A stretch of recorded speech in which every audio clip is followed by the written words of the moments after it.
Muy bien, buenas noches, señores participantes. Estamos ya en el cuarto bloque de este módulo de gestión del talento humano que lo hemos titulado Comunidades de Aprendizaje.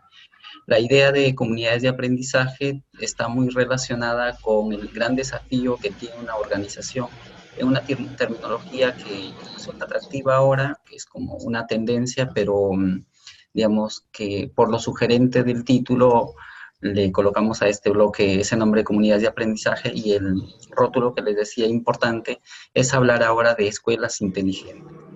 ¿En qué medida escuelas inteligentes? El verlas como organizaciones dinámicas que son capaces de aprender, capaces de mirar hacia adentro, analizarse y generar información que les permita tomar decisión para continuar con ese dinamismo hacia un trabajo más eficiente. Entonces, la idea de comunidades de aprendizaje es discutir un poquito cuáles serían entonces esos escenarios o esas posibilidades que permitirían que dentro de nuestras instituciones pudiera, por un lado, atenderse a esas motivaciones intrínsecas que tienen las personas por aprender, constituir de ese modo una organización que transmita esa cultura de ser un espacio donde todos aprenden y por lo tanto, de algún modo, digamos, ganarnos ese rótulo de ser una institución o una escuela inteligente. Esta idea de escuela inteligente de algún modo es una, al ponerle el título, es una consecuencia de un libro de Lourdes Bazarra y Olga Casanova que se titula Directivos de Escuelas Inteligentes, que ya asume que las instituciones pueden ser inteligentes con esa idea que les comentaba, que sean capaces de leer hacia adentro de lo que les pasa y en ese dinamismo tomar decisiones para hacer más eficiente su trabajo. Entonces, más o menos se parte de la premisa de que pueden haber organizaciones o escuelas inteligentes, por lo tanto se necesitarían directivos inteligentes para poderlas dirigir. Pero dentro de todo ello, el gran desafío para lograr tener una comunidad de aprendizaje o una escuela inteligente, lo que se necesita es trabajar en equipo, el trabajar mucho la noción de cooperación. Y entre ellos, por ejemplo, hay una persona que expone un testimonio bastante ilustrativo a esta idea de cooperación, que es Richard Herbert, autor de un libro que se titula algo así como Construyamos hoy la escuela del futuro, en la cual relata la experiencia de cómo su hija logró ser bastante destacada en un curso de historia y por lo tanto, al tener mucho éxito en ese curso, se propone ella ser maestra de historia, lo cual dice que él en lo personal no le terminaba de convencer, por lo cual piden una cita con el profesor de historia y resulta que el profesor de historia también le tiene un aprecio tremenda a la niña porque es altamente destacada en ese curso de historia. Entonces, ¿qué es lo que estaba destacando el profesor? Que era una niña muy lista para plantear ensayos que estaban pidiendo en el curso de historia, que tenía ideas muy abiertas, ideas muy visionarias, que entendía un poco el comportamiento social. Entonces, a lo cual Richard Herbert dice que sonríe un poco porque el profesor, si bien es cierto, está valorando muy bien unos rasgos, él sabe cómo su hija trabajaba los ensayos. Y la forma como trabajaba es bastante interesante, que igual servirá como una idea de trabajo, si es que lo consideran ustedes conveniente, es que la niña al recibir el encargo del profesor de elaborar un ensayo determinado, ella lo ponía en una forma tan sugerente para publicarlo en el Twitter.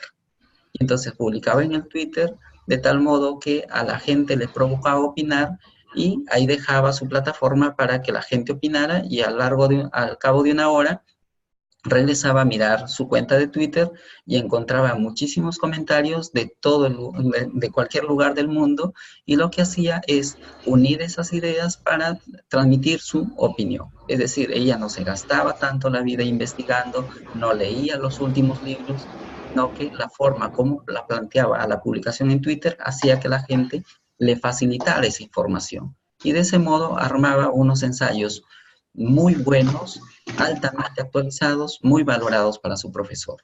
Entonces Herbert lo que dice es, si el profesor supiera cómo hace mi hija los ensayos, ¿le tendría la misma admiración? ¿Por qué viene la pregunta así? porque el esquema habitual es que en una escuela la gente trate de responder en función de lo que va leyendo y que de algún modo se suele decir que lo exprese con sus propias ideas. Y lo que estaba haciendo en este caso la niña es adoptar la idea que mejor consideraba conveniente, pero que no era suya, se la habían proveído los otros.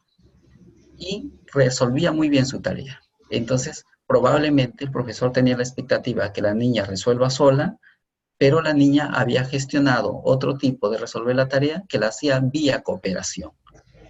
Entonces, ¿está bien o no? Es la gran pregunta al respecto. Y lo que nos damos cuenta es que se puede resolver muy bien muchas tareas con la cooperación.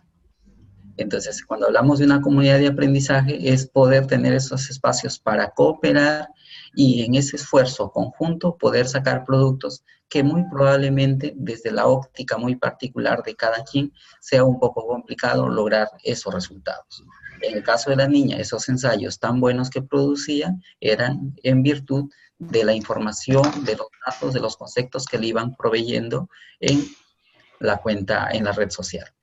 Entonces aquí cuando hablamos de comunidades de aprendizaje es advertir esa necesidad de generar un buen dinamismo de cooperación, como también veremos otros elementos que tienen que ver de algún modo con esas políticas de gestión interna de la institución y algunos recursos de soporte que siempre serán necesarios para conseguir nuestro producto.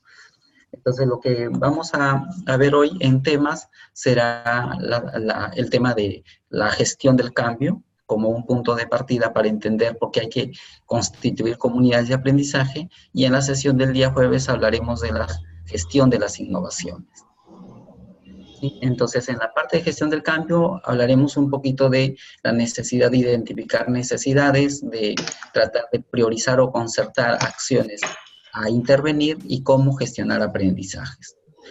Y lo que he tratado de proponer aquí son dos imágenes. Una, si nos damos cuenta, es una recreación de la medicina en nuestros antepasados en Perú, donde están usando el famoso TUMI para hacer una intervención craneal. ¿Sí? Este es un tratamiento médico que se hacía. ¿Cómo se hace la medicina ahora o cómo se hace una intervención al cráneo? Pues ya no se utiliza un TUMI, tampoco se hace destajo en el cráneo, ¿no? Es mucho más focalizada la intervención que se quiere hacer. Y en caso de la educación, pues a sus inicios, que la educación formal fue fuertemente movida por, digamos, congregaciones religiosas, entre ellos la Compañía de Jesús. En los inicios teníamos aulas parecidas a esta gráfica, ¿no? En la cual habían unas carpetas largas, unos alumnos sentados por parejas o por tríos, y un profesor que dirigía las sesiones de clase y básicamente en sus orígenes leyendo a los romanos, ¿no? La oratoria que habían tratado tipo Quintiliano, desde Séneca un poco, ¿no? Entonces, eso era la escuela en sus inicios. Ahora, tanto la medicina como la educación presenta características distintas. En eso creo que no hay forma, no hay por qué discutirlo. Pero sí podemos discutir un poquito cuál es nuestra apreciación, a dónde se ha experimentado más cambio. ¿Dónde se ha experimentado más cambio? ¿En educación, en salud o en educación? ¿Sí? Si me comentan brevemente en el chat, ¿dónde creen que se ha experimentado más cambio? Señalando algún rasgo de cambio que ustedes logran identificar o que les haya llamado la atención.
Hay pocos, ¿no? Perdón, no sé si se entendió la pregunta. La idea es comentar donde ustedes pueden visualizar más cambios, si en la salud o en la educación, y tratar de proponer un ejemplo. Gracias, Karen. Karen comenta, en la educación, por ejemplo, tenemos la implementación de la jornada escolar completa, el cambio de la currícula, son dos casos, ¿no? Un tema es la organización temporal de los periodos de estudio y otra el contenido, ¿no? Son dos cambios que se están experimentando. Entonces, ¿por qué preguntamos?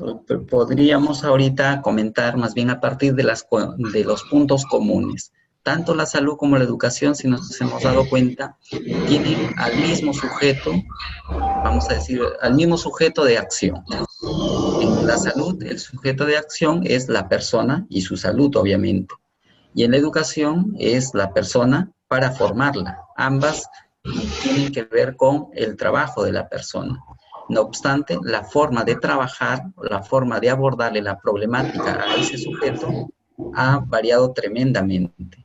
En salud, los índices, se puede decir, de éxito son mucho más altos que los índices de éxito en educación, ¿no? Por ejemplo, con el invento de las vacunas se evita la muerte de muchísimas personas. En educación, cómo curamos la ignorancia, cómo hacemos competitivo a un país, todavía es un asunto que hay que trabajarlo mucho más, ¿no? Entonces, un cambio efectivamente en la parte metodológica, como señala Diana Ruiz, es la implementación y el uso de las TIC en la educación. Entonces hay una introducción de tecnología que hace que ciertas acciones sean un poquito más, digamos, más rápidas en su ejecución. Entonces ahí lo que tenemos es dos campos, como les decía, como punto común, que tienen como sujeto a la persona, pero que uno ha logrado desarrollar más que otro. En uno se ha invertido más, probablemente, ciencias auxiliares que ayudan al desarrollo, más investigación, más empeño, y lo bastante categórico es mayor aceptación social y mayor apuesta por eso. No podemos negar que la salud y la profesión salud o la profesión médica goza de mejor prestigio que la profesión pedagógica. No obstante, las dos son tareas tan nobles y que se encargan de algo sumamente delicado y crucial para la persona, como es su salud o su desarrollo personal. Entonces ahí lo que vemos es dos cosas o dos actividades relacionadas con la persona que se han desarrollado a lo largo del tiempo, pero que tienen diferente nivel de progresión, diferente nivel de crecimiento. Entonces ahí lo que estamos viendo es que hay un tema que cambia, que en el sector salud han gestionado ese cambio distinto a cómo se ha gestionado en el sector educación. Luego otro gran sector que tenemos es el sector empresarial. Vamos a ver un poquito una experiencia del sector empresarial para ver o inferir a partir de ello cómo es que gestiona ese sector para tener mayores indicadores de progreso. Recuerdan, para poner un poquito en contexto, en la sesión anterior les había contado así muy corto la experiencia de esta tienda Zara, que es una empresa textil que tuvo un modelo, digamos, un poco revolucionario para su tiempo, y que en este video nos van a contar en qué radica o cuáles son algunas de las características de diferencia que hace que sea una empresa distinta a las otras. Lo vemos y a partir de ello comentamos algunos rasgos que nos permiten ver cómo es que responde a las características de su entorno y por lo tanto, extrapolando un poco el término, es cómo gestiona su cambio.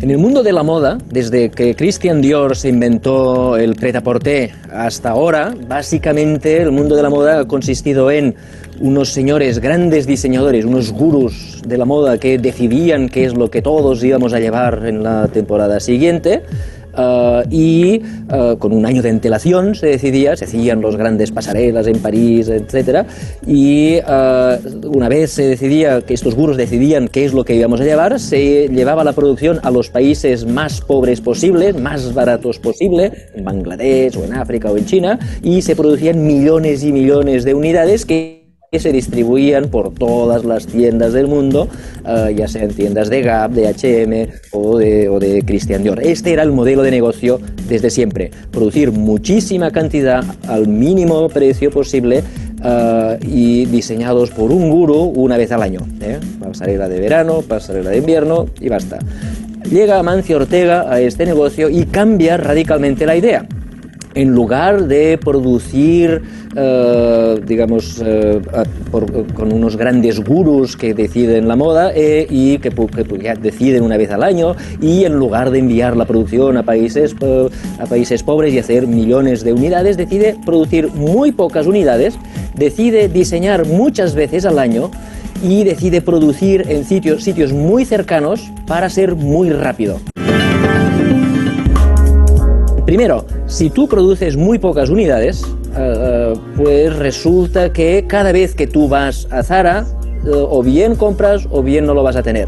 Si tú vas a Gap o H&M, pues vas hoy y sabes que dentro de un mes va a volver a estar la misma ropa, porque no la van a cambiar hasta el año que viene, y por lo tanto tú vas, miras, no compras, incluso esperas a ver si la puedes comprar de rebajas. Si vas a Zara, no vas, o lo compras o lo pierdes.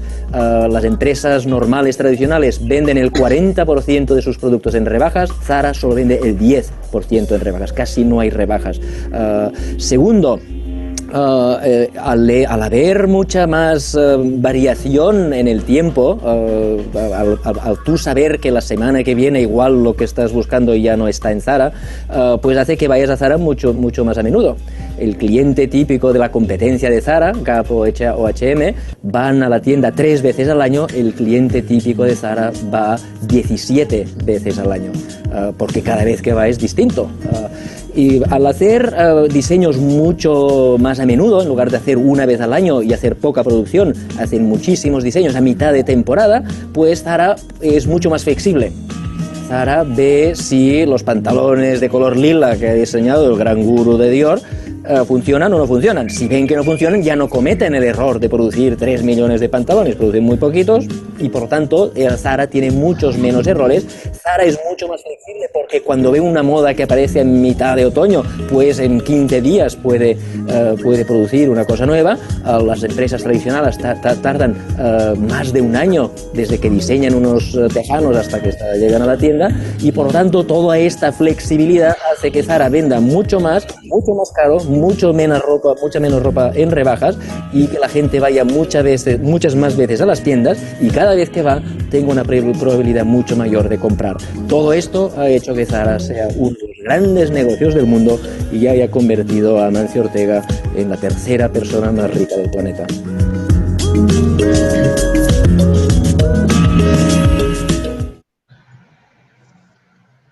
Ahí tenemos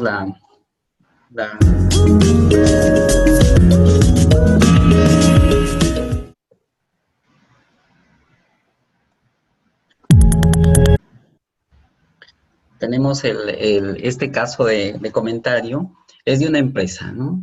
Entonces, si vemos, esta empresa tiene unas características que, en contraste con las empresas de aquel tiempo, lo que se dice es que para producir su ropa, lo que hacían eran los famosos desfiles en pasarela, el proponer ahí el vestuario, y lo que resultaba de mayor aceptación, pues se echaban a producirlo, y para producirlo enviaban sus pedidos o implementaban la producción en las zonas que les generara el menor costo posible, menor costo de producción, para luego poderlas distribuir a las tiendas donde tenían presencia. Frente a ello, Amancio Ortega, que es el que ideó este negocio, como les comentaba, ¿por qué le surgió el emprender?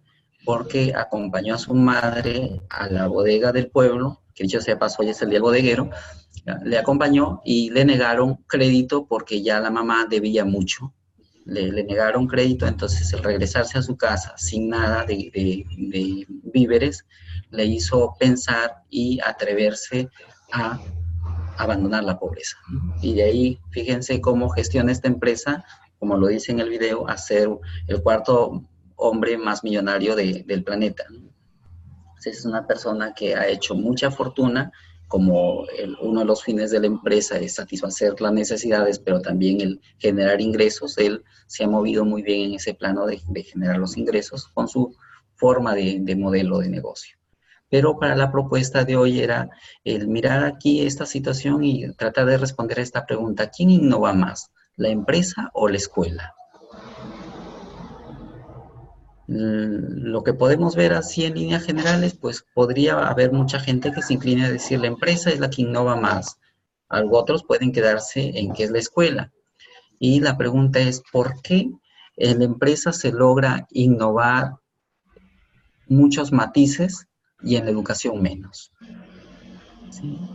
Entonces, porque el gran desafío que si tenemos de gestionar una escuela o colaborar en la gestión de la escuela es preguntarnos cuál es el límite de nuestra innovación, qué es lo que tenemos que innovar, ¿sí?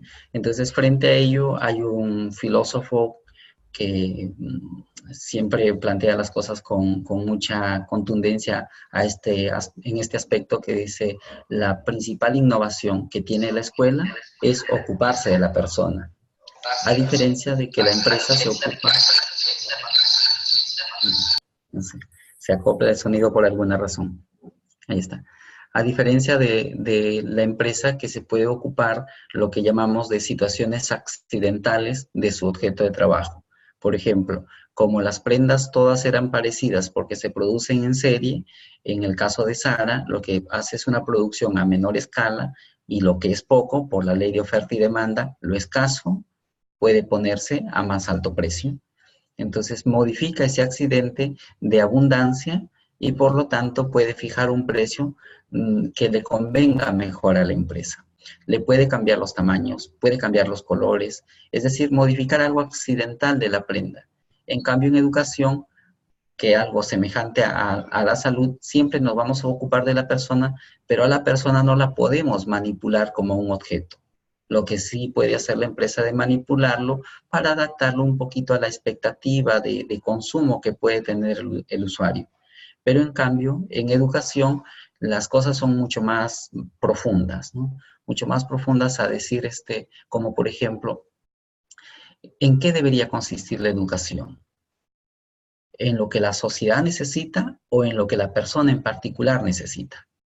Me aclaro un poquito. Y aquí viene el cuestionamiento que también lo critica fuertemente Ken Robinson, que dice que la educación de algún modo se generó en torno a la ilustración como movimiento filosófico y a la industrialización como modelo productivo. Es decir, en sus orígenes se veía un poco la ilusión que la racionalidad te permitía conquistar el mundo, y por el otro lado en que necesitabas aprender ciertas técnicas o ciertos procesos para ser productivo en las industrias. Entonces, de ahí a que se traten de priorizar áreas en las cuales te habilitan para la inserción laboral. Ese de algún modo es el origen de la escuela. Entonces, si lo miramos así, si lo estamos mirando a la necesidad que tiene ahorita la sociedad, pues sería, entre comillas, moldear a una persona para que pueda responder a esas características sociales. Pero si nos ponemos en ese plan y si miramos nuestra escuela, solamente por graficar el caso, imagínense ustedes que son los directores de una escuela de nivel inicial. Nivel inicial estaría trabajando con niños de 3, 4, 5 años, que luego deberían pasar a una primaria de 6 años y una educación secundaria de 5 años más. Por lo tanto, llevamos 11, y probablemente bajo la expectativa de profesionalización apueste por la universidad, que son 5 años de formación más. Entonces, 11 más 5 son 16 años. Es decir, ese niño se va a tener que insertar en una sociedad con las características que tendrá dentro de 16 años. ¿Y cuáles serán esas características de esa sociedad en 16 años? ¿Lo pueden visionar? ¿Pueden intuir qué rasgos va a tener? Si hacemos para entender la idea de este ejemplo, una cuenta un poco regresiva. Estamos en 2019. ¿Qué pasaba con el mundo en 2003? 16 años atrás. ¿sí? Y nos damos cuenta que habían características distintas, como por ejemplo, era bastante caro poder hacer una actividad como la estamos haciendo ahora, de tener una clase mm, por medios virtuales. En ese tiempo estas cosas eran temas de película, ¿no? En película lo podíamos apreciar, pero que esté al alcance de nuestra mano era, digamos, impensable, ¿no? Bastante, bueno, no impensable, sino inalcanzable quizá para muchas personas. Pero cuando estábamos en el 2003, algunas cosas se podían intuir de lo que es ahora nuestra sociedad y otras no. Entonces, eso lo que nos lleva a ver un poco es cómo se va configurando la sociedad del futuro. ¿Quién la configura? ¿Cuáles son esos elementos que la dinamizan? ¿Y cuánto estamos dispuestos nosotros a configurar la sociedad del futuro? ¿Sí? Entonces, la educación tiene ese gran desafío de definir y en nuestras prácticas, para hacer un poquito esa idea de cuando les decíamos en tema de comunicación, de obrar en la verdad, de ser coherente con esa verdad y ser leal con esos pensamientos. Entonces, la educación lo que exige es pensar bien o el actuar desde nuestra premisa de cuál sería el punto de partida de la educación, las posibilidades que tiene la persona o las demandas de la sociedad. ¿En qué situaciones tienen punto de encuentro estas dos posturas o en qué medida complementan esas posturas? Porque tenemos el gran desafío de ser un poco los seguidores de las tendencias actuales o ser los visionarios que son capaces de configurarla. De ahí a que también se cuestione mucho esta idea de decir, ¿preparamos gente para la sociedad o preparamos gente para una mejor sociedad? Suena muy parecido, pero el nivel de compromiso que implica cada uno de esos lemas es muy profundo, ¿sí? Muy profundo.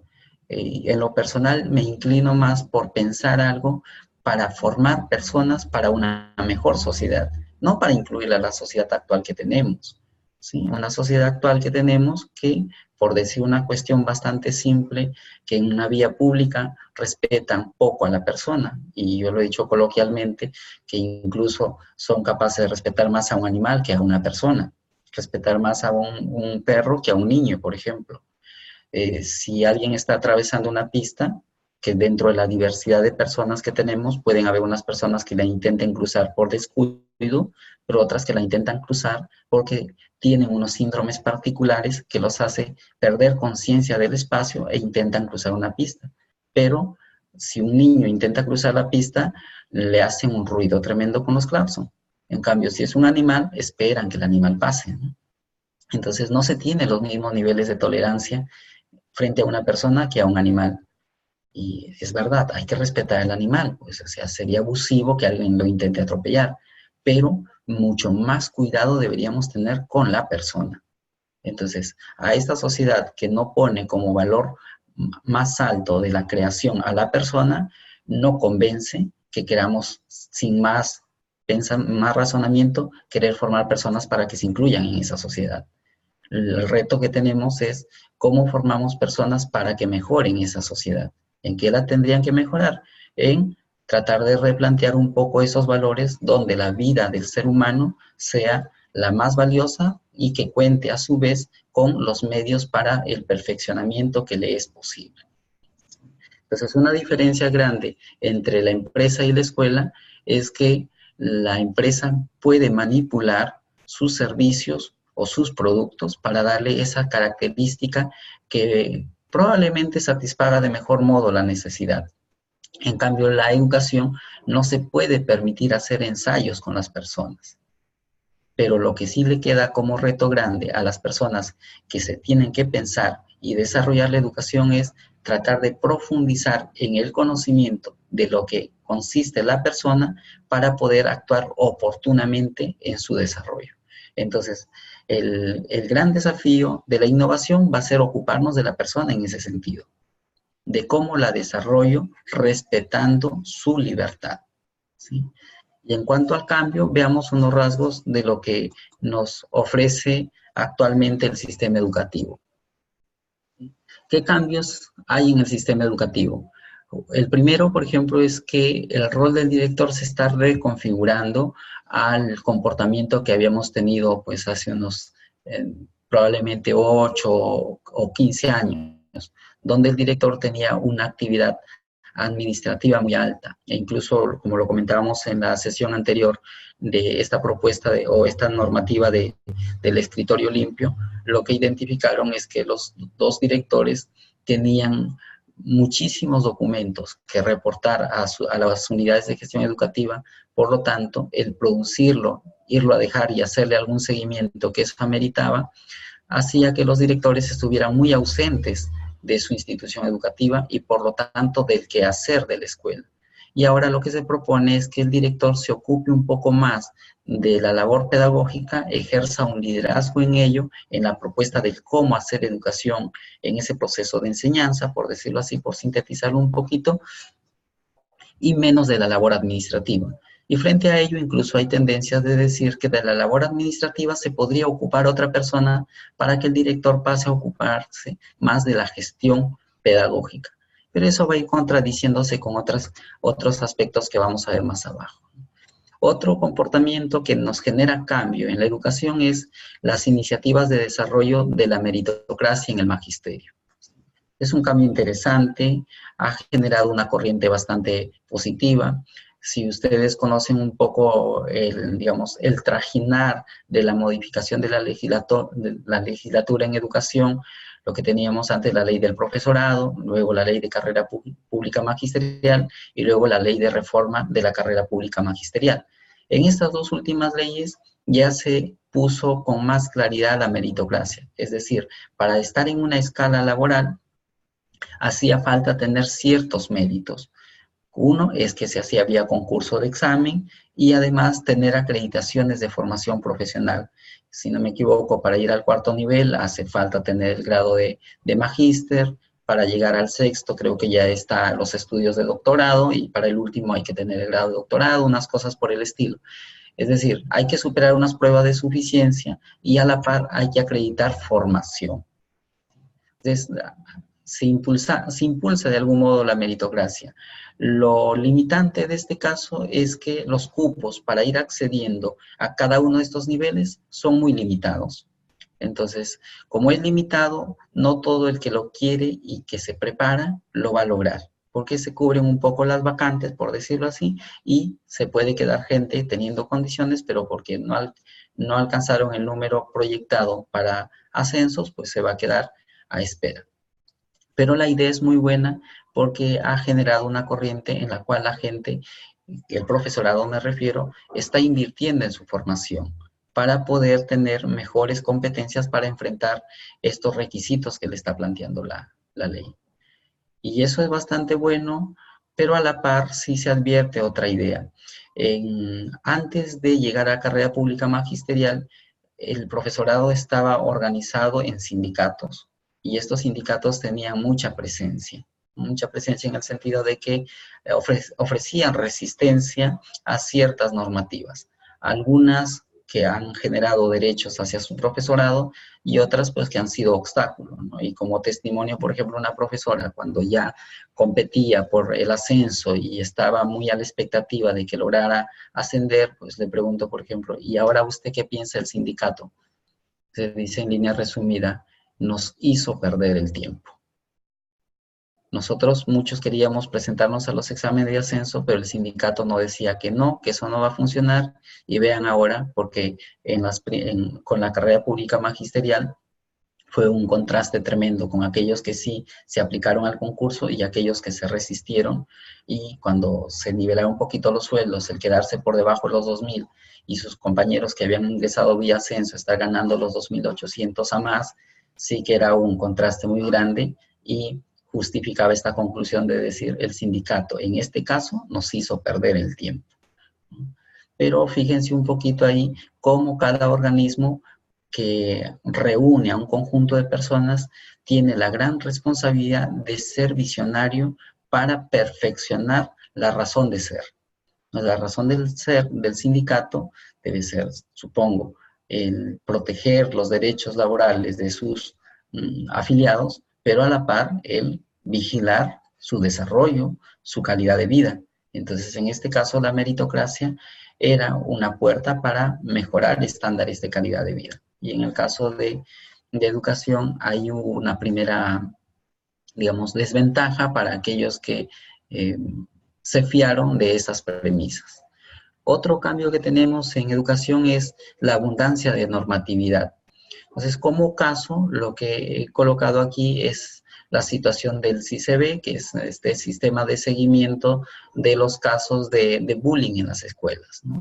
Si lo saben, los niños y cualquier ciudadano podría, tras enterarse de un caso, reportarlo vía plataforma, ¿no? Vía web, y eso le genera digamos, una notificación o una tarea al centro educativo, que deben encargarse del seguimiento. Entonces, ese seguimiento tiene un protocolo y tiene en varios casos, dependiendo obviamente de la naturaleza del incidente, una urgencia en su atención. Entonces, por el otro lado, este profesor que tiene el rol de ejercer un liderazgo directivo, tiene la consigna de atender a su profesorado en esos famosos acompañamientos. Pero si se genera un incidente de estos que se reportan en CICB, tiene la urgencia de atenderlo. Entonces aquí se pueden contraponer estas dos situaciones en la rutina diaria del directivo. Entonces, esa normatividad que te exige obrar, porque si no obras puedes ser, digamos, sujeto de un proceso administrativo, va un poco limitando la capacidad de acción del director. Y muchos directores esto lo comentan como uno de los problemas que más les inquieta, que los pueda llevar a un proceso administrativo. Pero de ahí también existen otras normativas e incluso algunas de ellas son el mismo control que tiene que ejercer sobre sus profesores, y el otro gran peso que tienen, sobre todo las escuelas de nivel primario, que tienen el famoso desayuno escolar que lo administra Caliwarma, tienen que estar vigilantes de que los alimentos pues se cocinen en colegio y se distribuyan en colegio, que por ningún motivo esté saliendo los alimentos. Entonces parece actividad simple, pero hay colegios, por ejemplo, en la cual me contaban un caso muy particular, tiene 1000 alumnos, ¿no? El colegio tiene 1000 alumnos, y si por alguna razón hay un feriado, significan que se quedan 1000 refrigerios sin distribuir. Y 1000 es bastante, ¿no? Entonces, ¿qué hacen con su almacén con 1000 productos? Y algunos de ellos les lleva al punto de que dejan vencer un producto y por lo tanto son sujetos de amonestación, ¿no? De llamadas de atención. Eso, que de algún modo es, entre comillas, gestión de sus almacenes de alimentos, también es una competencia que tiene que ir desarrollando el directivo, pero que le va saturando sus labores, ¿sí? Entonces ahí tenemos un desafío fuerte y también algún campo de innovación. Dada esta situación de contexto, como lo veremos, estos cambios que se están presentando desde el punto de vista de organizaciones inteligentes van a ser desafíos que los tenemos que enfrentar o que deberían enfrentarse de una manera innovadora para sacarle provecho. Entonces estos casos como los desayunos escolares son un buen campo de discusión a partir de la cual se pueden hacer innovaciones interesantes. El otro cambio que estamos experimentando en educación es el cambio de enfoque educativo, el enfoque por competencias, que implica el tener una mirada distinta sobre cómo debemos hacer el proceso formativo y de qué tipo de capacidades y desempeños nos debemos ocupar, y por lo tanto un sistema de evaluación distinto.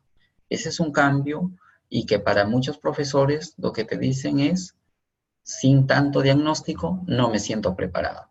Entonces, si el profesorado te está declarando que no se siente preparado, ¿qué es lo que le compete al directivo? ¿Qué es lo que le compete a un administrador? Pues cae por su propio peso, gestionar preparación, no hay otra salida. Si no está preparado, hay que prepararse, ¿sí? Entonces hay que animar o hay que encontrar la forma como superamos ese desconocimiento del enfoque. Luego otro cambio es el alto dinamismo de los entornos afectivos de los estudiantes. Los entornos afectivos nos referimos a esa coyuntura en la cual vive el niño. A diferencia probablemente de la escuela antigua, en la cual los niños provenían de hogares donde la necesidad o la posibilidad de inserción laboral era distinta a la actual. En la actual, padre y madre, en la mayoría de los casos, se inserta laboralmente en algo. Antes, algún cónyuge o por lo menos un pariente más vivía en la casa, por lo tanto, en el hogar había personas adultas con el niño. Actualmente, esos casos ya son menos, significativamente menos. En muchos casos, los niños, pues, desayunan con un padre, van al colegio, en el colegio, en caso de muchos privados, almuerzan en el colegio, o otros regresan a la casa con una movilidad, los atiende alguna persona que apoya en el hogar, y de ahí esperan hasta la noche a que lleguen los padres. Es decir, el compartir con el padre a nivel de tiempo ha disminuido, a nivel de dedicación, del darle afecto, también las prácticas comunicativas aún siguen siendo, según estudios, deficientes. Los padres de familia no siempre tienen claridad sobre calidad de tiempo hacia sus hijos e incluso de disposición a apostar por ello. Entonces eso hace que nuestros niños tengan una dinámica distinta en cuanto a cómo desarrollan su afectividad en el hogar y por consecuencia su inteligencia emocional. Luego otro cambio también marcado es el incremento de expectativas en la profesionalización de los estudiantes. Es decir, aunque creamos que los estudiantes parece que no apuestan, que no se ponen, digamos, como dicen, activos en el proceso de aprendizaje, si preguntamos así muy coloquialmente sobre qué esperan hacer en el futuro, la mayoría lo que te dice es que quiere estudiar, que quiere ser profesional, ¿sí? No importa que ahora no sea muy aplicado en la educación, pero él lo que quiere en el futuro es ser profesional. Es decir, tenemos una alta expectativa en la profesionalización. Pero el gran detalle es que la educación básica, en buena medida, es gratuita, que la tiene que proveer el Estado por ese rol de organización que se tiene. Pero la educación superior ya es mucho más selectiva. Hay pocas vacantes en instituciones públicas y en las instituciones privadas hay que pagar.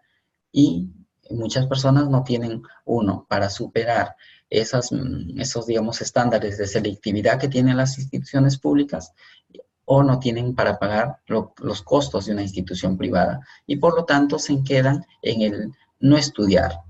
Y hay un grueso tremendo de gente que se queda en el no estudia ni trabaja.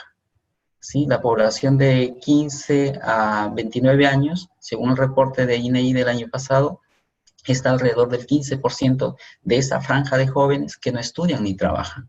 Es decir, que en las encuestas muestrales que se hacen, reportan que hacen nada.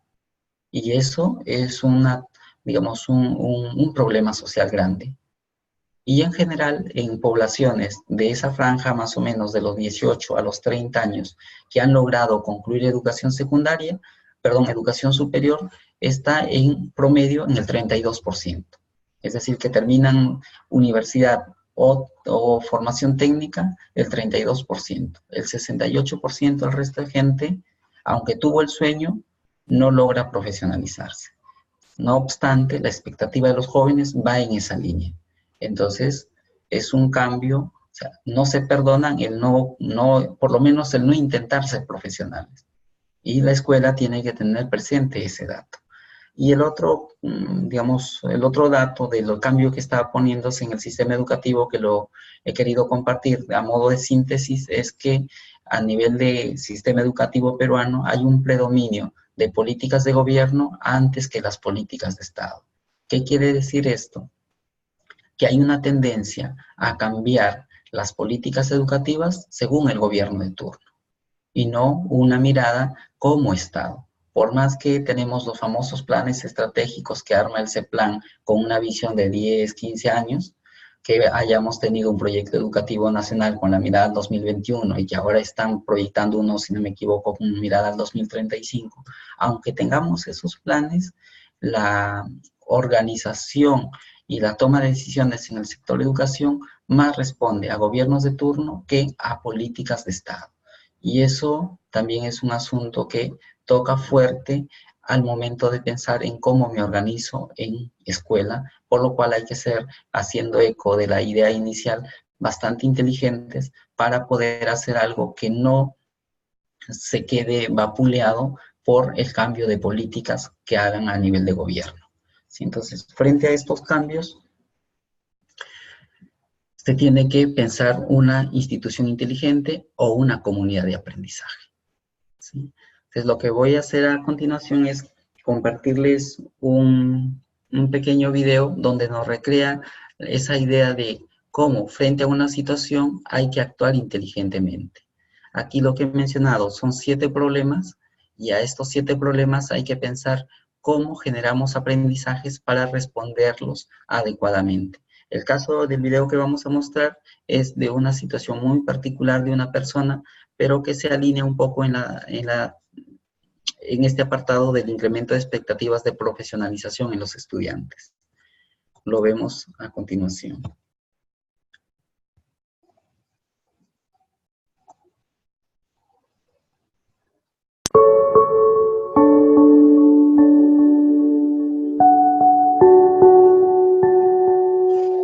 Y eso es todo. Espero que ahora conozcáis un poco mejor a qué nos dedicamos los bomberos, además de apagar incendios.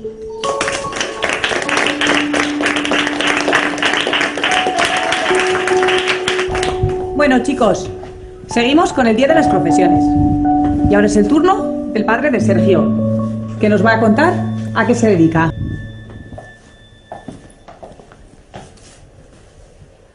Hola, soy Roberto, el padre de Sergio. Y bueno, yo ahora mismo estoy en paro.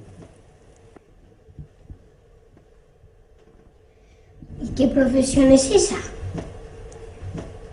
Bueno, pues digamos que ahora mi trabajo es buscar trabajo. Vamos a ver, ¿os gusta el fútbol, verdad? Sí. Bien, pues imaginad que estáis perdiendo 4-0, pero que todavía no ha terminado el partido. Así que tenéis 2 posibilidades. Una, daros por vencidos. Y la segunda, esforzaros todavía más e intentar remontar. ¿Vosotros qué haríais? Remontar. ¿Cómo?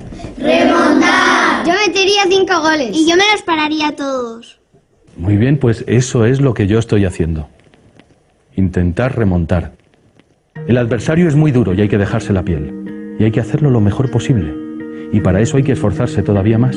La clave está en jugar unidos. Atacar todos y defender todos. Porque para ganar hay que jugar en equipo. Y por eso yo tengo el mío. Tú eres delantero, ¿verdad? Y tú eres portera, ¿no? Y yo defensa. ¿Veis? Todos formáis parte del equipo de la clase. No estáis solos. Todos sois un equipo. Y os ayudáis para ganar. Pues bien, en la vida hay un equipo más importante. ¿Cuántos de vosotros coméis a diario con vuestros abuelos? ¿Cuántos venís al cole acompañado por vuestro hermano o por vuestra hermana? ¿Y cuántos tenéis un hermano mayor que ha vuelto a vivir a casa? ¿Cuántos de vuestros padres o madres trabajan y a la vez se ocupan de las tareas de casa? Ahora somos muchos los que estamos jugando el partido más difícil de nuestras vidas y necesitamos de un equipo para remontar. Y yo tengo un gran equipo, mi familia, porque me animan cada mañana para levantarme, porque me sacan una sonrisa cuando estoy triste, o me aguantan el mal humor cuando tengo un mal día. Todos arrimamos el hombro y nos ayudamos en todo lo posible. Porque sin los abuelos, los hermanos, los padres, las madres, incluso todos vosotros, muchos de nosotros perderíamos el partido. Lo importante no es el puesto en el que se juegue, sino el esfuerzo de cada jugador. Porque pese a las dificultades, si el equipo está unido, nunca abandona. Porque siempre se puede remontar.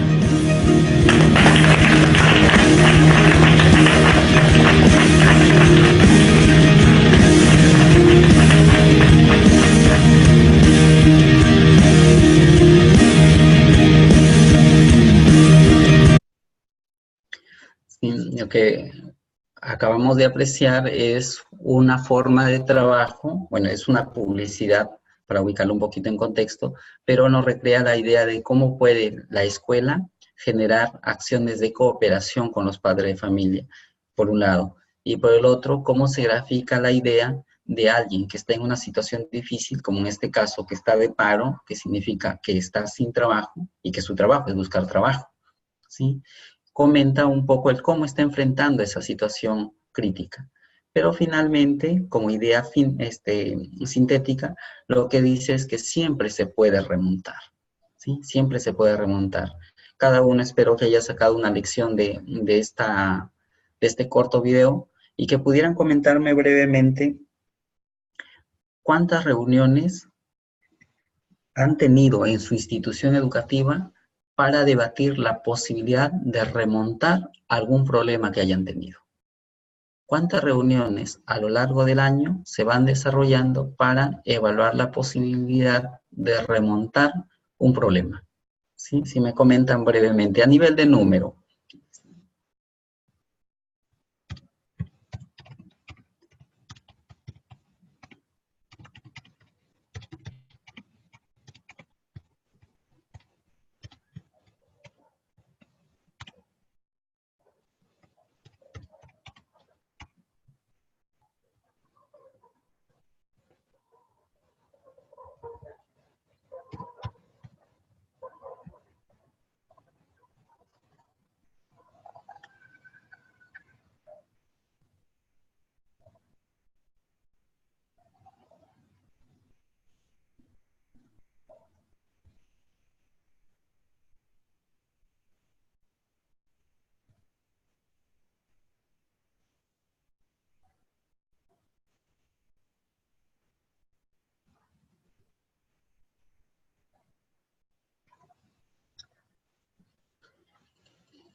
Damos un minutito más para que me comenten un dato con respecto a esa pregunta de cuántas reuniones han tenido en su organización para debatir la posibilidad de remontar un problema.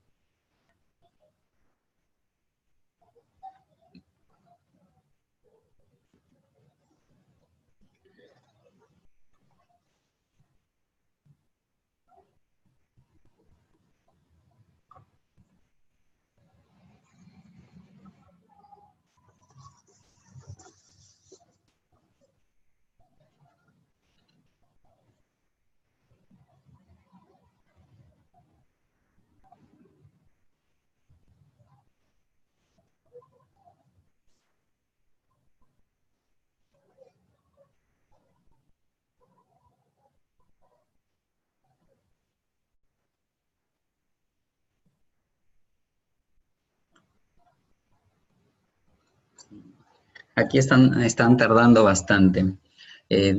No sé, si en caso no lo hayan tenido, pueden escribir igual cero. Cero igual es un número que nos informa algo.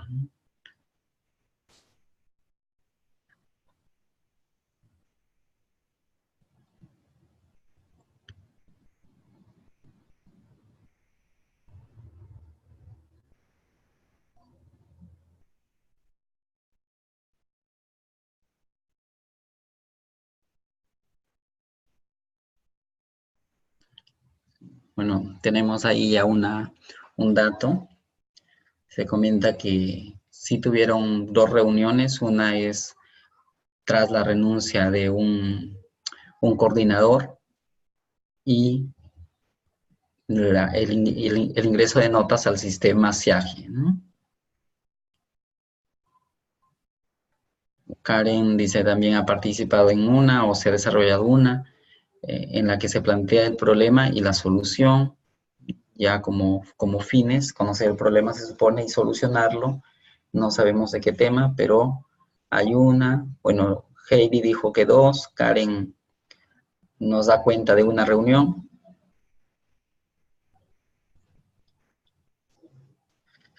No sé si habrán casos de personas que hayan participado de más reuniones, Pero si cambiamos un poquito el sentido de la pregunta y tras ver este corto, esta experiencia muy pequeña del video, de, digamos, este entusiasmo de que siempre se puede remontar y dada la, digamos, introducción que les había dicho con respecto a que nuestras organizaciones tienen que ser capaces de mirar hacia adentro lo que les pasa para actuar inteligentemente, en ese contexto, la pregunta ahora es, ¿cuántas reuniones plantearían ustedes o sugerirían que se desarrolle a lo largo del año en su organización? ¿Cuántas reuniones para discutir posibilidades de remontar consideran que sería conveniente desarrollar en sus instituciones u organizaciones?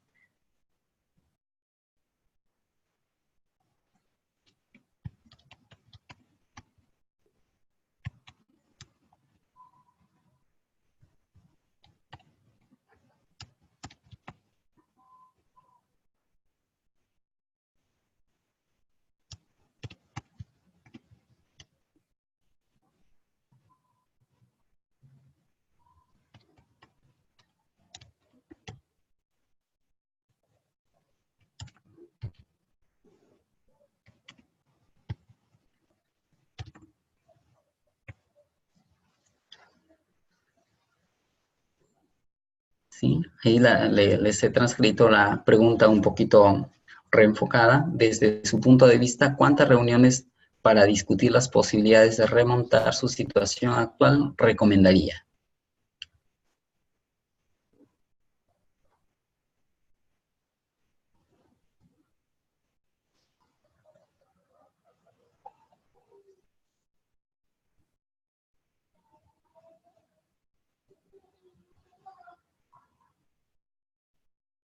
Sí.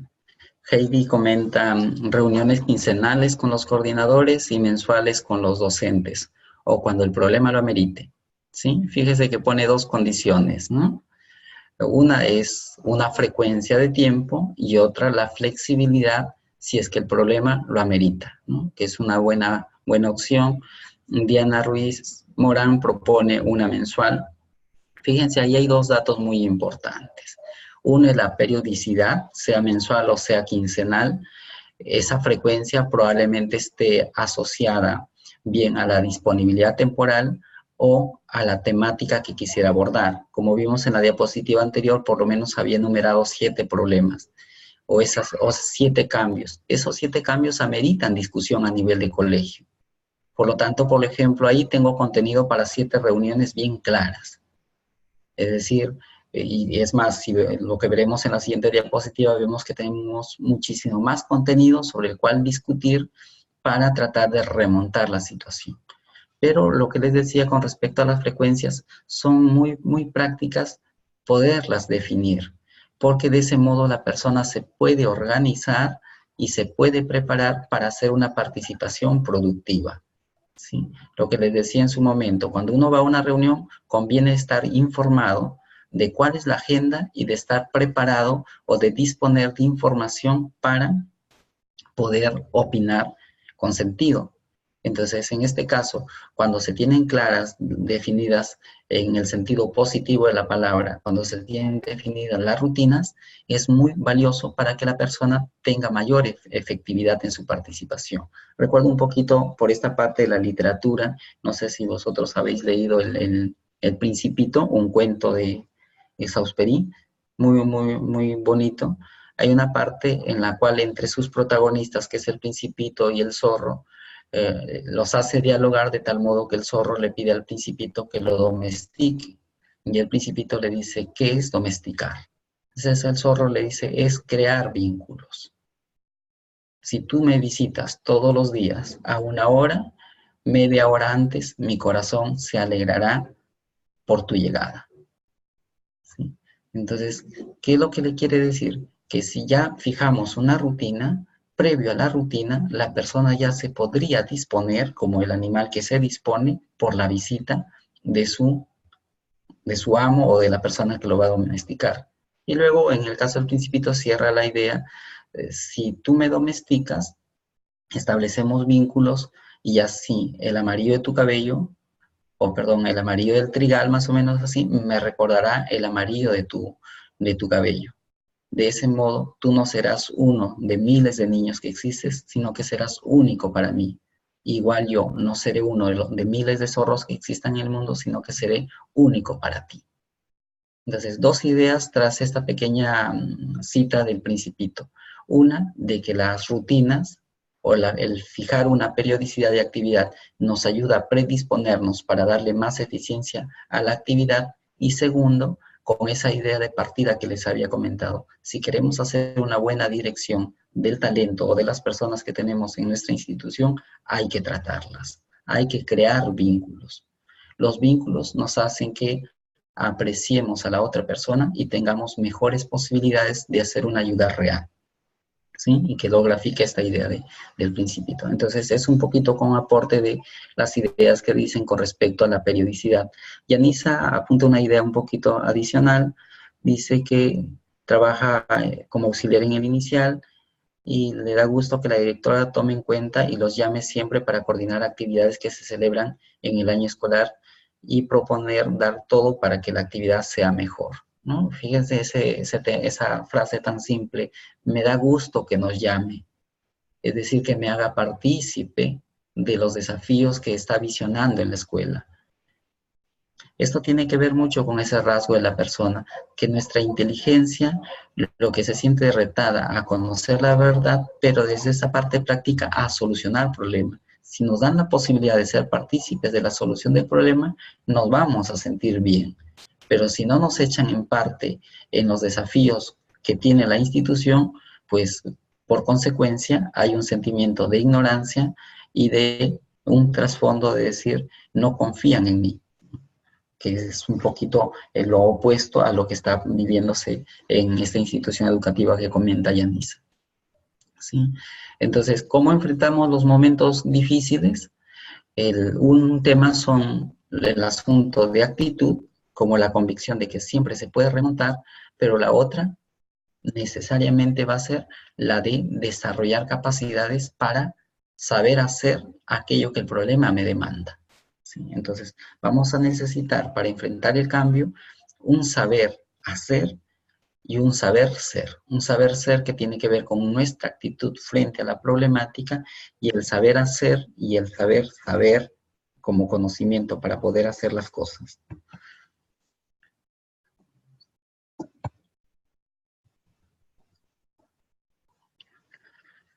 Entonces, les decía que ante el cambio tenemos que tener unos saberes, que nos tenemos que echar a aprender algo. Para entender un poquito esa idea o reafirmar esa idea de por qué tenemos que aprender, intentemos pensarnos estas preguntas iniciales. El que ya lo había comentado un poquito, pero que lo explica o le pone un mejor contexto. Casanova, nombre de esta señora, Olga Casanova y Lourdes Basarra en este libro de Directores de Escuelas Inteligentes. Una pregunta de partida es, ¿para qué año educas? ¿Para qué año están educando? ¿Sí? Si nos ubicamos ya en este ejemplo de decir, si estamos ubicados en primera infancia o estamos ubicados en primaria, más o menos nuestros jóvenes estarán tratando de actuar libremente en el mundo o de tener sus derechos de ciudadanos de aquí a unos 10 años o 16 años. Entonces, en 16 años, ¿cómo será el mundo? ¿Nuestros niños estarán preparados para ello?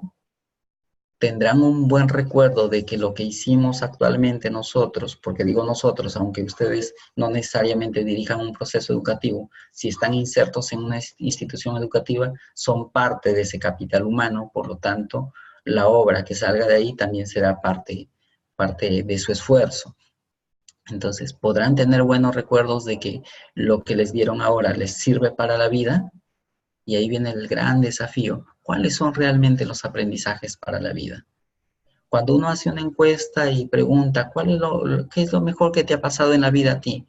Y lo muy peculiar al respecto es que lo mejor que nos ha pasado en la vida, en la mayoría de los casos, es algo que ha sucedido fuera del colegio y en algunos casos fuera de la casa, ¿sí? No obstante, en el colegio se está pasando últimamente de 6 a 8 horas de las horas activas que tiene uno, y en el hogar pasa la diferencia de tiempo entre descanso y alguna actividad de rutina.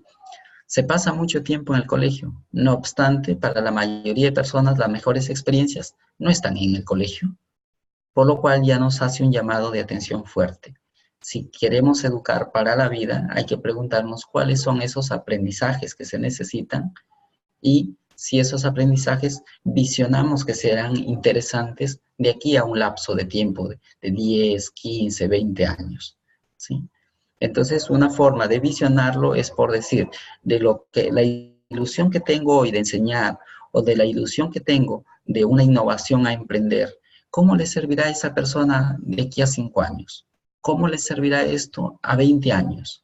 ¿Cómo le servirá lo que ahorita estoy haciendo a 30 años? ¿Sí? Entonces, el hacer ese ejercicio de que si eso va a resultar útil a unos horizontes de tiempo determinados, nos ayuda a ponerle un poquito más énfasis en si es que, siempre y cuando nos resulte ser significativo. Si no, probablemente nos da un criterio de valoración para poder evaluar otra posibilidad.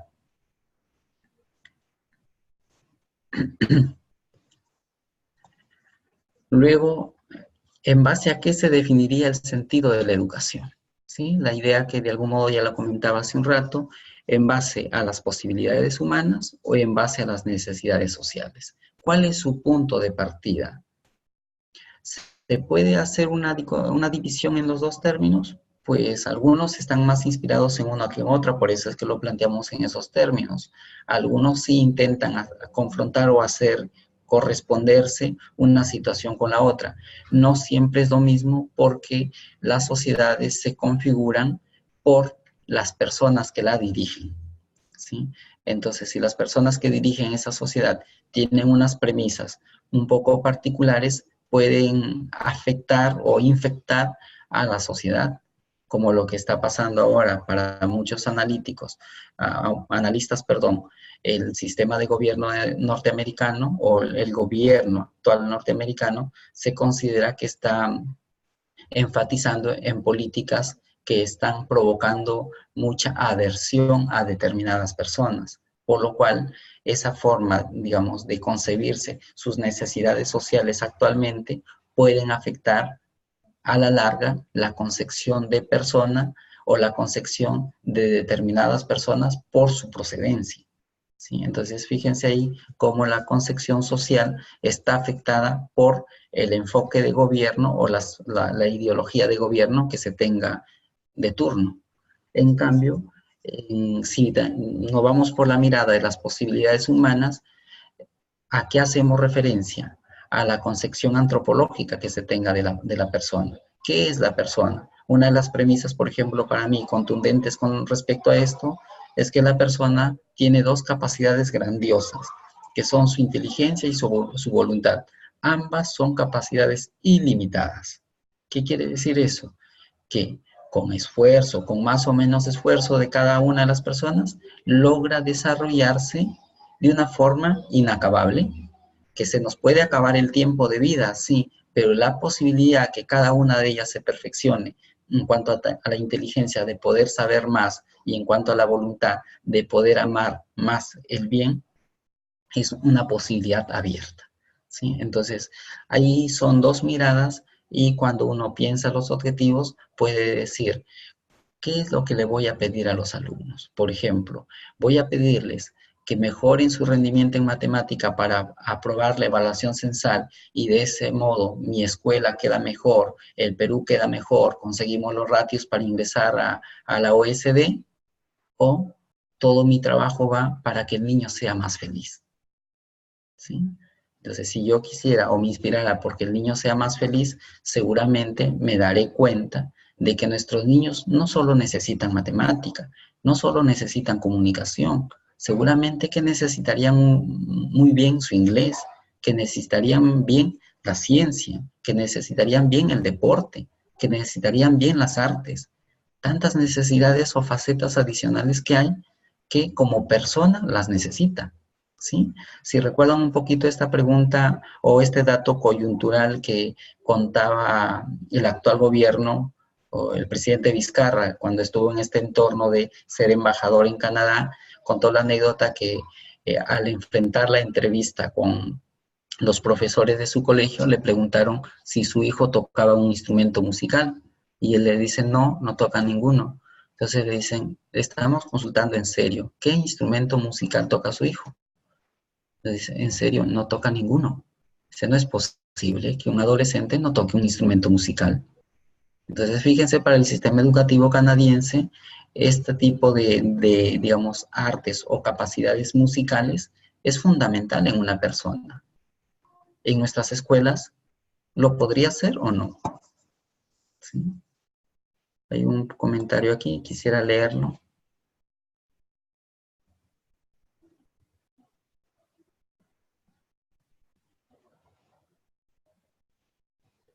Sí, había una... Efectivamente, lo que comenta Yanisa, que el comentario por el cual he abierto el chat, es que hay un contraste entre una organización y otra, en la cual en una el personal directivo nunca los llamó a reunión y en la otra sí los convoca y los hace sentirse parte y seguramente están haciendo una gran contribución con la organización. Pero esta preguntita que les he hecho así tan simple de cuántas reuniones han tenido en sus organizaciones para discutir las posibilidades de remontar un problema, se han hecho en foros, se han hecho en instituciones que dicen tener un buen estándar de diálogo a nivel de colegio, y los datos que se encuentran son pobrísimos, son por debajo de las 10 reuniones. Haciendo un poquito la analogía, si hubiera una tienda Zara en su entorno, más veces van definitivamente a la tienda Zara que a una reunión para debatir las posibilidades de crecimiento que tendría. Es decir, en las escuelas o en las organizaciones existe una cultura muy poca de mirarse hacia adentro para aprender y tomar mejores decisiones. Ese era un poquito el desafío de esta sesión o de este último bloque, de decir, ¿cómo hacemos o por qué tendríamos que pensarnos a la organización como una institución inteligente?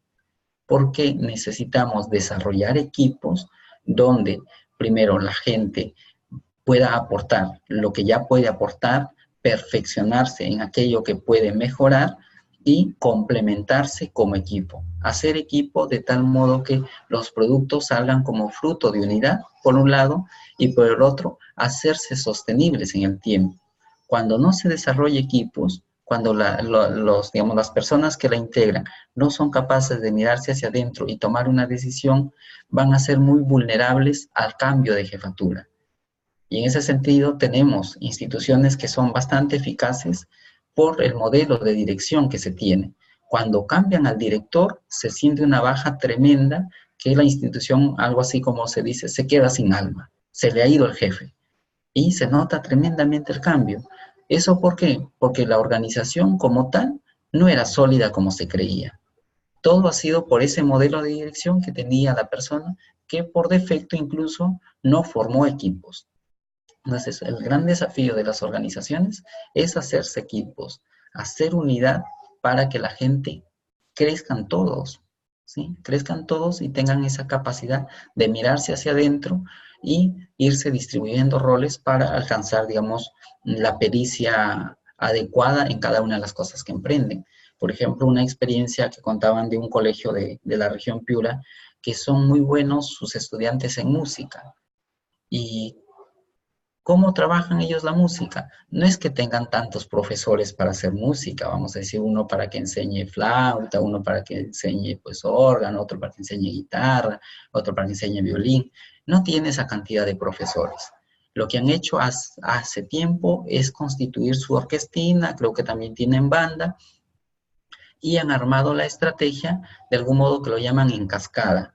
Es decir, el profesor del nuevo integrante de la orquestina de la banda va a ser el alumno mayor que ya está tocando ese instrumento. Entonces, los ensayos son para que un grande le enseñe al pequeño, al que se esté insertando. ¿Tienen un profesor facilitador? Definitivamente.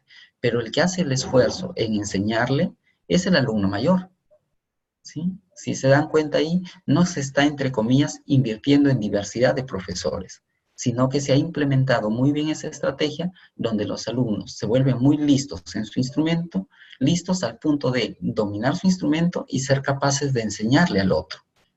Porque también se reafirma, aunque sea en la música, que cuando uno enseña, aprende mejor.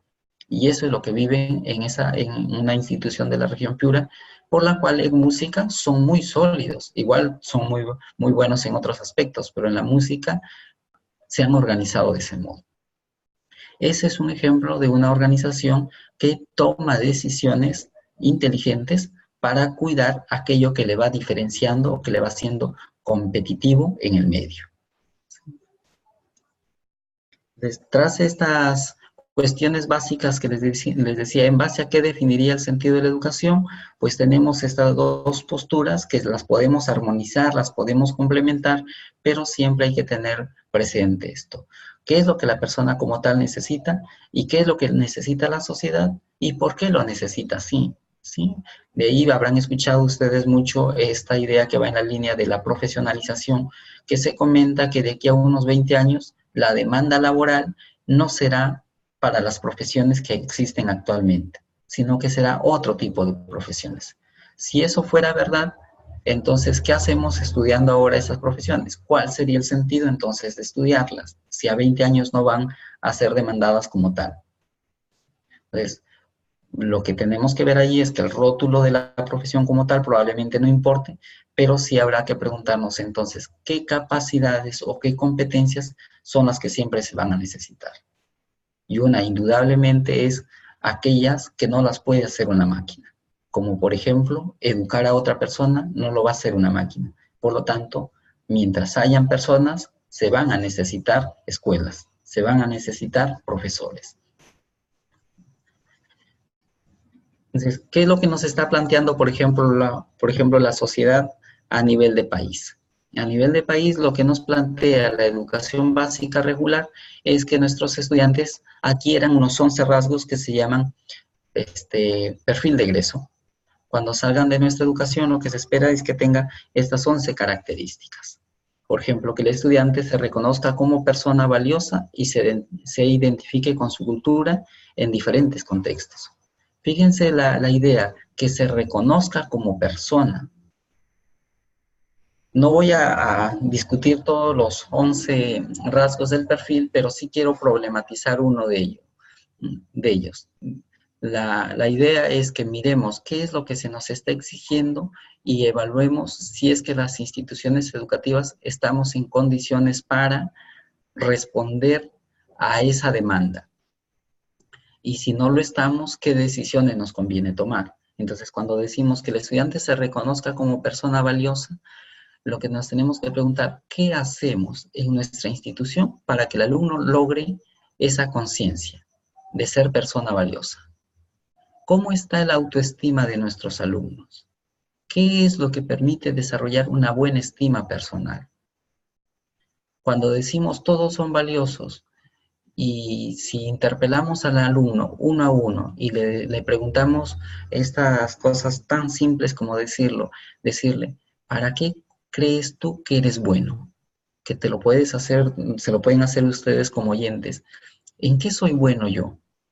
Si al estudiante le hacemos esa pregunta, lo más probable es que haya un periodo de silencio. Y ojalá después de ese periodo de silencio hubiera respuesta. Si no lo hubiera, es señal de que esta persona no está logrando esta situación de reconocerse como persona valiosa.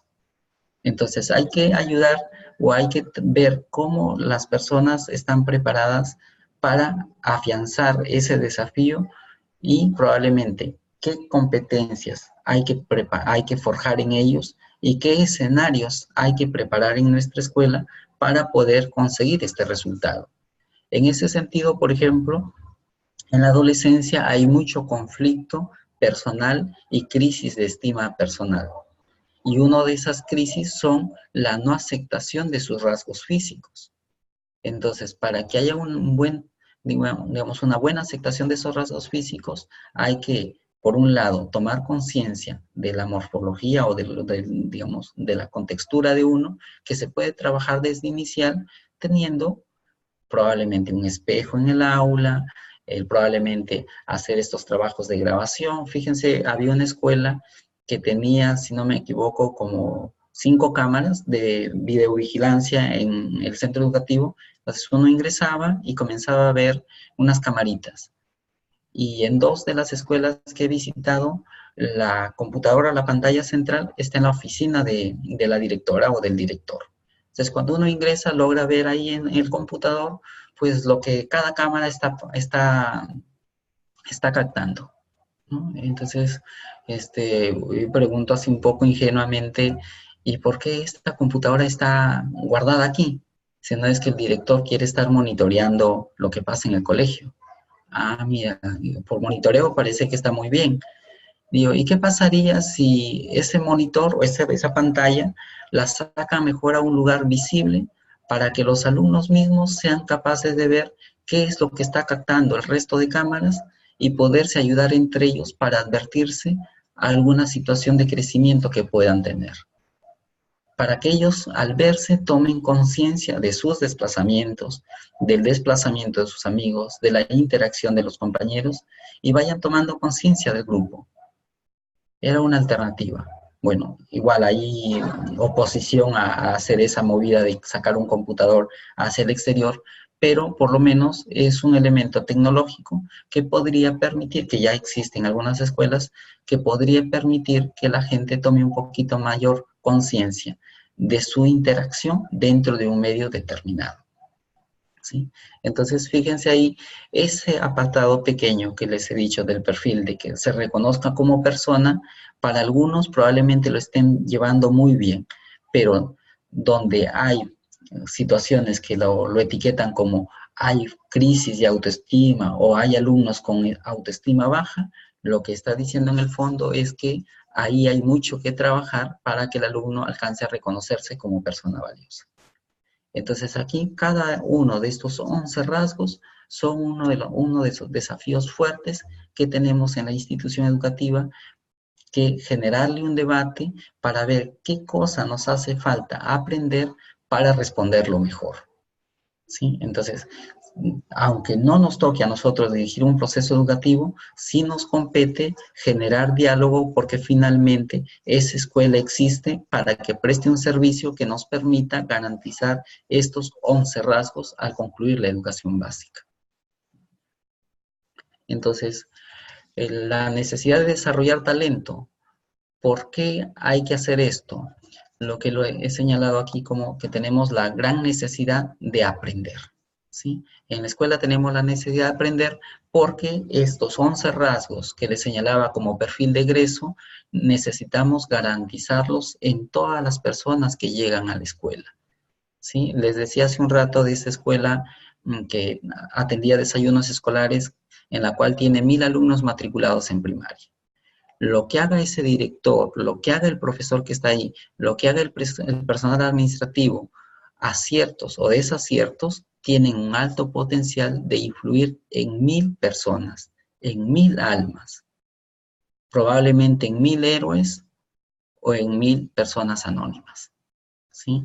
Entonces la posibilidad de incidencia a nivel de escuela es altísimo. Se incide en las generaciones que ahora llegan, pero como estamos en grupos etarios jóvenes, el efecto cascada que hagan en las personas que influyan posteriormente es muy alto. Por lo tanto, es una tarea sumamente delicada, por lo cual amerita hacer esfuerzos organizados para aprender cada día más de cómo atender esas demandas, ¿sí? Entonces aquí es imperiosa. A una escuela quizás es una de las organizaciones que más le compete generar espacios de formación para su personal.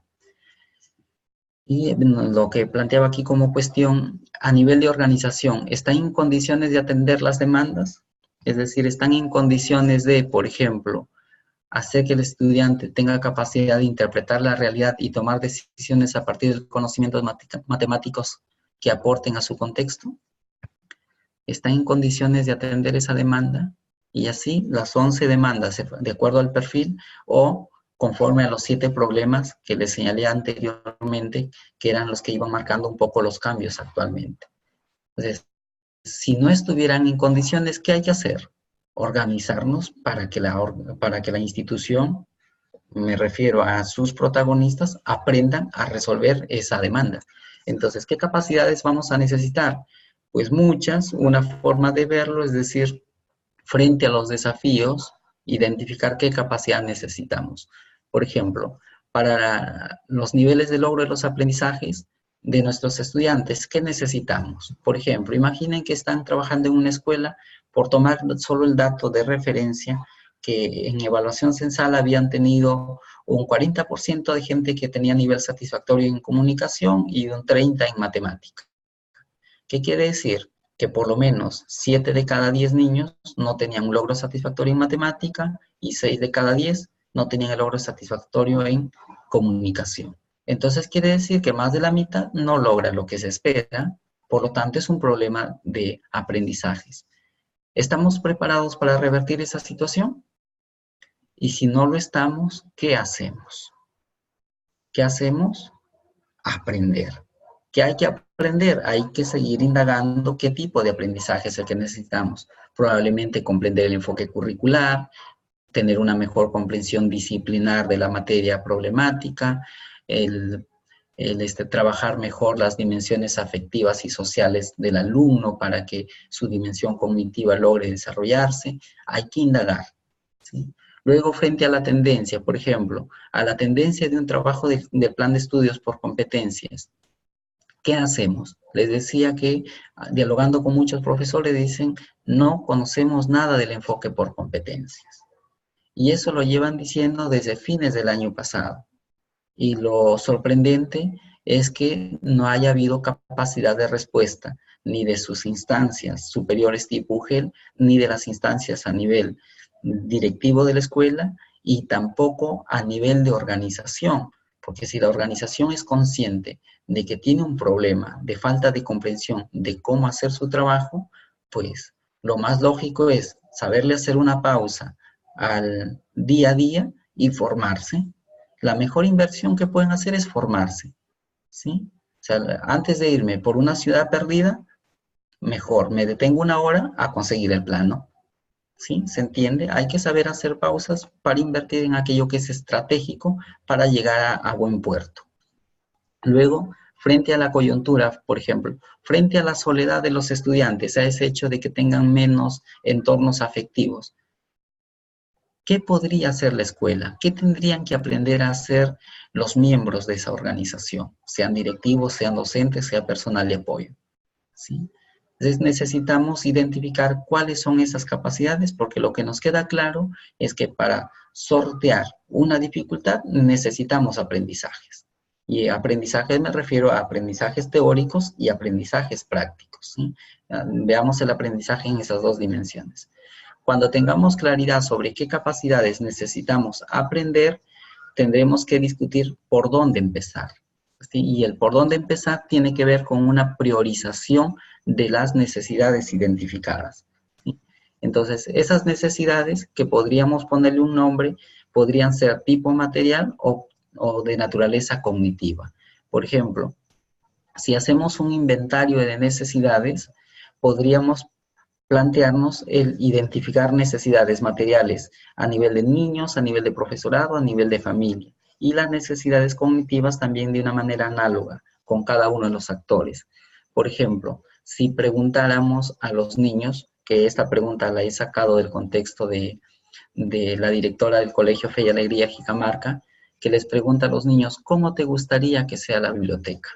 Y los niños le dicen, con asientos confortables, asientos redondos, pisos para tirarnos en el suelo, ¿no? Entonces, le van dando características del mobiliario que ellos quisieran tener en la biblioteca. Y lo que hace es esto, aterrizarse en una necesidad material que la directora gestiona para que la biblioteca tenga esas condiciones. También podríamos preguntarle al profesor, ¿qué recurso te ayuda más en tu trabajo? Preguntarle, no inferir nosotros. Porque al preguntarle al profesor, probablemente, para un caso, por ejemplo, el profesor podría necesitar una pizarra acrílica. En cambio, para otro profesor, lo que podría estar necesitando es unas tizas antialérgicas. O para otro profesor podría ser la necesidad algo que le permita automatizar sus documentos. Entonces, de ese modo nos podemos ir informando para poder racionalizar nuestros recursos. Y en necesidades cognitivas, por ejemplo, también el preguntarle a los niños qué quieren aprender. Si abriéramos a esa posibilidad de qué quieren aprender, los niños no se van a quedar callados. Tienen muchísima expectativa sobre sus intereses, pero hay que generar la confianza y luego eso tener la disposición de estructurarlos o organizarlos en centros de interés para poder hacer una planificación que responda a esas expectativas. Entonces, tras el inventario de necesidades, podemos hacer una correspondencia a decir una necesidad es una demanda o es un problema a atender. Cuando ya lo tenemos asociado en ese sentido, podríamos trabajar unos criterios que se trabajan más en, valga la redundancia, en el trabajo por proyectos, pero que nos sirven para tener una forma de racionalizarlos. Y estos criterios son la magnitud, es decir, cuánto afecta esa necesidad o ese problema a mi población. La gravedad, en el sentido de cuál es el riesgo de no atender el problema. Si no lo atiendo, se agrava, afecta mucho a la gente. La tendencia, el problema está en crecimiento o la necesidad va creciendo, se va incrementando o va a la baja. En la capacidad tiene que ver con la posibilidad de atenderla, si estamos en capacidad de resolverla actualmente o no. Y en la percepción se refiere a cómo lo ve la comunidad a esa situación. Por ejemplo, ¿la comunidad tiene interés en que le enseñen deportes a los alumnos? ¿Una percepción alta o una percepción baja? Entonces, con esos criterios podemos un poco rankear las necesidades que nos han dicho y por lo tanto priorizar con cuál empezar. Entonces, la priorización puede hacerse en base solo a estos criterios, que de algún modo de forma intuitiva y debatida se pueden establecer, o avanzar a darle una puntuación, cuantificar el problema. Y tras la cuantificación, que es esta tablita que está abajo, por ejemplo, en magnitud, si afecta más del 50%, si afecta entre el 30 a 50, o si afecta menos del 50%, se le atribuyen puntajes y con eso se puede ya hacer un ranking y atender a aquellos que han resultado con una puntuación más alta. Entonces hay una pequeña técnica de cómo jerarquizar las necesidades. Esta idea de cómo reaccionamos ante el cambio es un dato coyuntural, lo voy a dejar ahí, lo tendrán luego en su diapositiva. Y para finalizar, sí, el discutir un poquito estos tres apartados, por tanto, de cómo impulsar el aprendizaje en las organizaciones. El cómo impulsarlo, hay una propuesta de Rodríguez que habla de tres aspectos, ¿no? Que de algún modo lo habíamos comentado. El primero es el asegurarnos contar con recursos institucionales para alimentar una cultura que asimile y promueva la formación y la inversión de y en el capital intelectual. Es decir, garantizar siempre la existencia de unos recursos que nos permita afianzar esa cultura y la formación de nuestro capital humano. Capital intelectual hace referencia a esa posibilidad de aprender, posibilidad y necesidad de aprender que tienen nuestras personas, los miembros de nuestra institución. Algo así que no podemos entrar a vacaciones mientras nuestro personal no tenga claro un aprendizaje ganado en el año. ¿Sí? Si nos proponemos esa meta de que nuestro personal cada año aprenda algo, ¿sí? Entonces hay que tener reservado un poco un dinamismo en la institución que tiene que ver con recursos materiales para fomentar esas actividades de crecimiento del capital intelectual. Segundo, fomentar una estructura organizacional tipo biofuncional, es decir, dinámica, viva, con funciones, donde cada unidad de la organización trabaja interconectada con otras unidades con el fin de aumentar aumentar su capacidad para enfrentarse a los diversos y variados factores del entorno. Por ejemplo, cómo trabaje organizadamente la parte administrativa con la parte pedagógica y la parte directiva para tener una buena reputación en el medio, por decir un objetivo, pero podrían plantearse objetivos mucho más directos a la problemática del centro. Es decir, aquí se tiene que ver mucho con esa estructura organizacional para fomentar el trabajo colaborativo. Y el tercero, el tener sistemas tecnológicos para la interconexión de los agentes de producción y gerencia de conocimiento. Aquí tiene que ver mucho con tener esas herramientas que nos permitan sistematizar el conocimiento que se van adquiriendo en el quehacer propio del trabajo. Si el trabajo es, por ejemplo, lograr que los estudiantes aprendan por proyectos o aprendan por organizaciones temáticas, ¿cómo nos hacemos de esa información o de esos éxitos para que un año siguiente podamos montarnos sobre el buen obrar del año anterior? Entonces aquí hay que trabajar mucho con un soporte tecnológico que me permita hacer una buena sistematización y dejar ese conocimiento generado para poderlo replicar en la otra experiencia que tenga. Entonces, estos son los tres, digamos, ingredientes que plantea este señor Rodríguez. En línea resumida, implementación de estructuras de apoyo al trabajo pedagógico, establecimiento de procesos cooperativos y utilización de estrategias diferenciadas de las tradicionales que faciliten esa sistematización de conocimiento y la cultura colaborativa. Entonces, por el día de hoy nos vamos a quedar hasta este apartado que les decía que ya era la parte final de cómo impulsar aprendizajes en las organizaciones, y en la próxima sesión lo que conversaremos ya es sobre el gestionar innovaciones, la actitud que tiene la gente frente a la innovación, los ámbitos de innovación que se tienen en las escuelas y las innovaciones pendientes. Entonces, Dios mediante, nos volvemos a encontrar el día jueves a las 8 de la noche. Muchas gracias. Hasta luego.